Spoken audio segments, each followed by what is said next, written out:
It's family drawing day in a first-grade classroom. One child holds a crayon over a half-empty page, hesitates, and then carefully slides an arm over the paper to hide what's missing. Other students are casually complaining about curfews or talking about what their dads do for work. The words flow effortlessly for them. But here, every mention of home carries an invisible weight that makes eye contact feel impossible. This silence has a specific origin.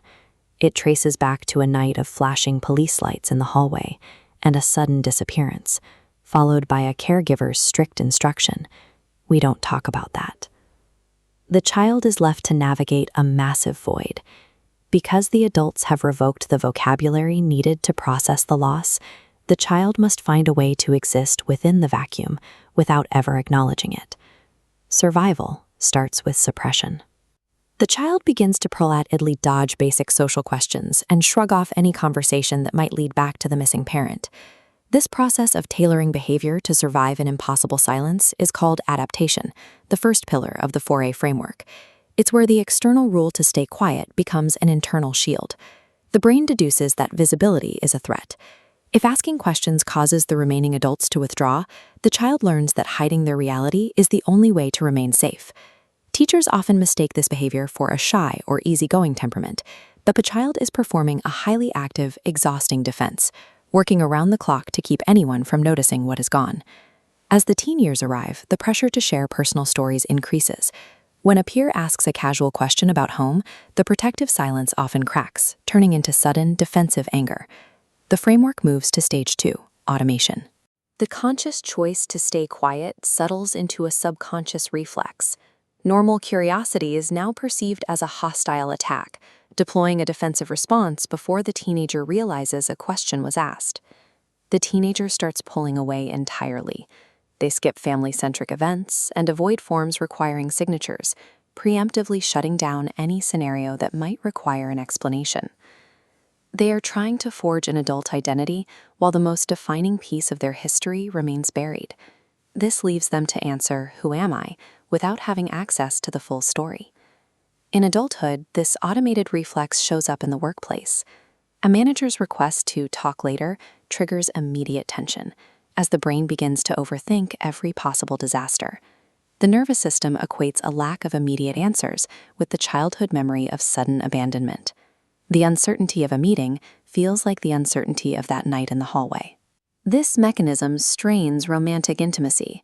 A partner's request for space creates an immediate, visceral crisis. The brain interprets the word space as a signal that the person is leaving forever. The partner experiences a reaction that seems detached from the present moment. They see a sudden demand for reassurance or an irrational withdrawal, unaware that a survival reflex has been triggered. To maintain control, the adult may preemptively push the other person away. If rejection is coming, they want to be the one who dictates how and when it happens. These explosive or guarded reactions belong to the past. The adult is navigating a modern relationship using a childhood loss as their only landmark. Breaking the loop begins with physical grounding. It's a moment of noticing the racing heart or the clenched jaw and choosing to stay present rather than running away. This leads to the realization that these intense reactions are not personality flaws. They are protective memories, attempting to provide safety in the only way they know how. This is stage 3, awareness. Naming the reaction as it happens creates a psychological interruption, allowing the brain to pause before the automated defense takes over. This makes the final stage possible, attachment. The adult begins to learn that the environment has changed, and it is finally safe to let their full story be seen by another person. In practice, attachment means moving forward with a grounded sense of self. It involves accepting the history of absence and allowing it to exist without it dictating every future choice. Healing doesn't require erasing the memory of the loss. It works by stripping that memory of its power to control behavior in the present. The guarded responses, the identity struggles, and the fear of being left are all echoes of a survival strategy that began decades ago. When we encounter these patterns, we should stop searching for what is wrong with the person and start looking at what they survived. Behavior is a form of communication.